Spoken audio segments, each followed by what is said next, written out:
Hey guys, welcome back to another episode of Titanium Man Garage, and looky what I got. It looks like an identical one that I picked up last time. Yellow Sportsman 500. Picked this up at a dealership. They didn't have time to repair it, so I got a deal. And when I talked to the guy, he said, well, it was a trade-in. Just kind of needs to get gone through. Let me show you what I found. So apparently the guy must have had issues with the choke cable. So this choke cable must have rusted tight. He actually yanked it completely out of here. Broke the back off. When I pull on this thing, you look at the other end, it doesn't even move. It's stiff. So when I picked this thing up, everything was disconnected already. The fuel lines, the air box was loose, the carb's loose. I could probably just yank this off right now. And seeing it was sitting for a while, I am actually going to clean the carb and go through it because it's kind of nasty. So if you ever want to replace your choke cable, it's actually pretty easy. Just disconnect everything on your carb, unscrew it from here. And it usually feeds through here like that. Undo the screws off your cover. You don't have to rip this all apart. It's actually pretty easy. Make sure this cover is removed. You can pull this out. Push this back in. Let's see.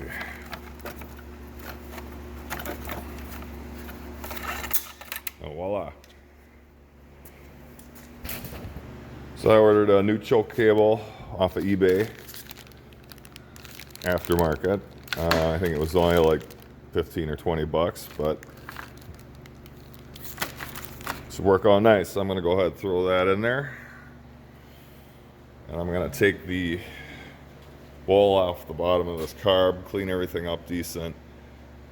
The guy said it should just fire right up, but I just wanna check to make sure the needle and seat isn't leaking. And before I put this all back together. Okay, now I'm beginning to wonder, because this guy's actually got the bowl loose already. If he had gone through this or what's going on.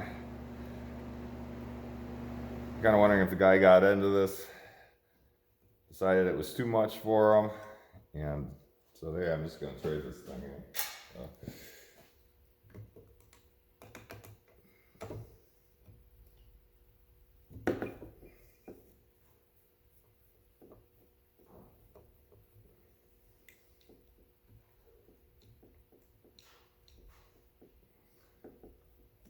So I'm guessing the carb probably did leak.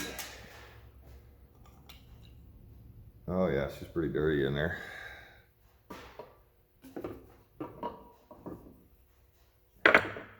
Yeah, this is gonna be a full carb clean. Let me get you in a better shot here. It's kind of green and crusty. Is the needle and seat right here. You can just hopefully pull that out. And there's a rubber O-ring there. There we go. There's the needle hanging there. All right, so I'm going to go through, clean this up, get all the crusties out of there, and probably put a new needle in because the needle has a rubber tip and they like to dry rot. And I just happen to have one laying around. And I get this bad boy back together. Put the new choke cable on. I'm guessing this thing should fire up. And I do have videos on rebuilding carbs, so I'm not going to go through it on this one. So stay tuned for my next video when I get this bad boy fired up. All right, guys. Whole purpose of this video was if you have issues with your ATV starting and you need to have the choke pulled all the way out all the time to run it. A lot of times it could be a rusty choke cable. It's not pushing back in, or inside the carb itself. It could be crusty. not getting enough fuel. It's not air when you pull the choke, it's fuel you're dumping in the carb. So keep that in mind. And then after I get this bad boy fired up, I'm gonna go through the rest of it. If it needs brakes, oil change, whatever it needs. So stay tuned for my next videos, and like always, till next time.